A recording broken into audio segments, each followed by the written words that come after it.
because we are seen to be not just the authors of this, but the people who make it possible to continue. We're the people, we in the West, who give Israel all its weapons, in the United States, who give Israel all its money, so that every bullet in the back of a Palestinian child is paid for by the United States taxpayer. Every F-16, every helicopter gunship is supplied gratis by the United States government. Israel has been allowed to develop secretly and illegally hundreds of nuclear weapons.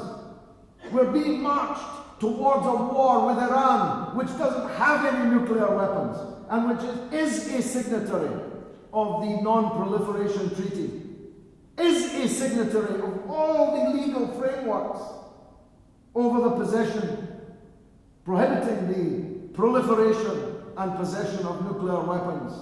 But Israel has hundreds of nuclear weapons, refuses to sign any treaty, refuses to allow any inspection of any kind.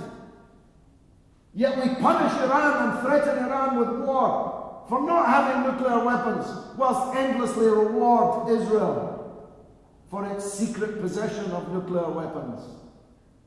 Its breach of more United Nations Security Council resolutions than all the countries of the world put together. Its extant breach of international law, its possession, illegal possession of other people's land and territory, its illegal annexation of Jerusalem and other territories like the Golan Heights, which belong to Syria, and so on. We endlessly, have we ever punished Israel for any of these things? As I always put it, the only punishment to which Israel has been subjected is to be forced to participate in the Eurovision Song Contest, which is punishment, I know, but scarcely fitting the crime. As blatant an act of piracy as it's possible to imagine, with not even a threadbare possible legal justification, the Israeli ships should not even have been in international waters, never mind killing people in them.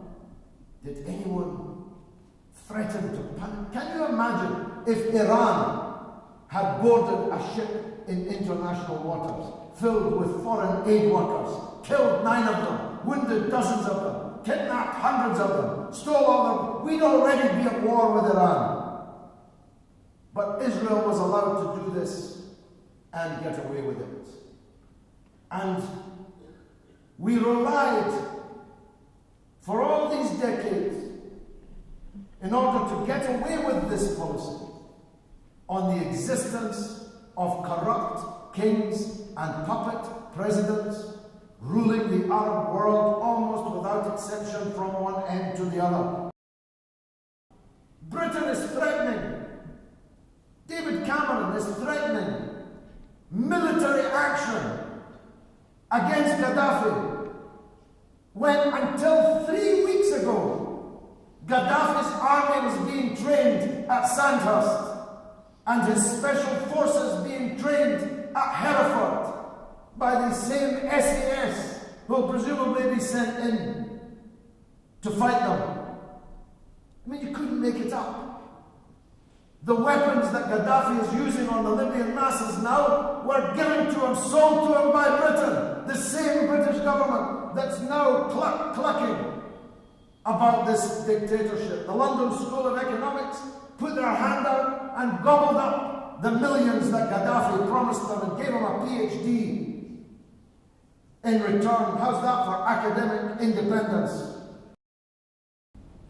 But just at the last meeting, Rob can help me with this, my colleague from Tower Hamlets, our councillors in Tower Hamlets Council introduced a motion for the full boycott of Israel, and the council passed that resolution without opposition.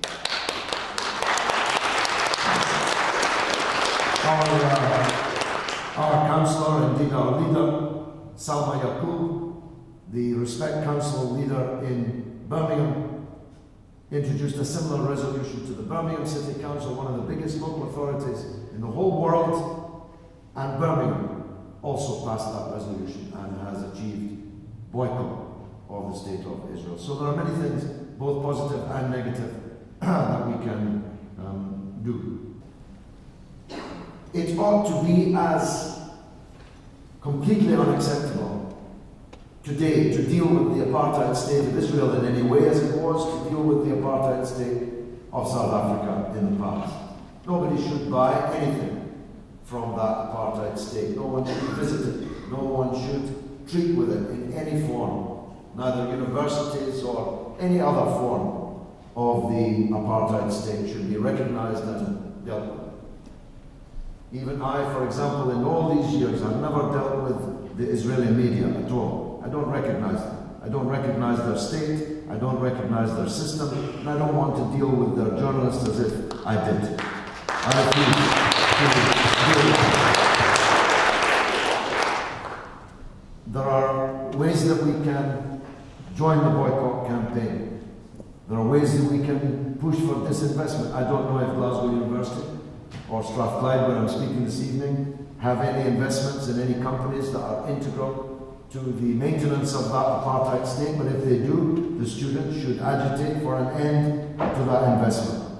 It's been done. Places like Berkeley in Southern California and other places have successfully divested their universities' funds from the apartheid state. Many of those Jews are now living, not by no means all, but many of those Jews are now living in what is called Palestine, and I believe many of those would stay there. And they have a right to stay there, albeit not in someone else's house, and not to the exclusion of the Palestinian people living as refugees in exile. Every one of them must have the right to return to their homes. Indeed, the legal right to return to their homes is, as I said earlier, eternal and indissoluble, however long it takes. So I believe that there needs to be one democratic state between the Jordan River and the Mediterranean Sea, called Israel-Palestine, called Palestine-Israel, in which every person who is entitled to be there is there as an equal citizen. It's really not rocket science. It was the solution to post-apartheid South Africa, and it is the solution to post-apartheid Palestine, Israel. The waters have broken. The labor has begun. It's a very tough labor. There will be much blood and suffering. But the new Middle East is being born. The new Arab world is being born. That Arab world, whatever form it takes, there's one form it won't take. Never again will the 350 million Arabs from the Atlantic Ocean to the Persian Gulf ever again agree to be the jailers of the Palestinian people in Gaza. Never again will they agree to be slaves to Western and Israeli policy, whilst multinational corporations loot the wealth that God has given them. All is changed utterly in the Middle East, and changed, I believe, for the better. Wassalamu alaikum. Thank you very much.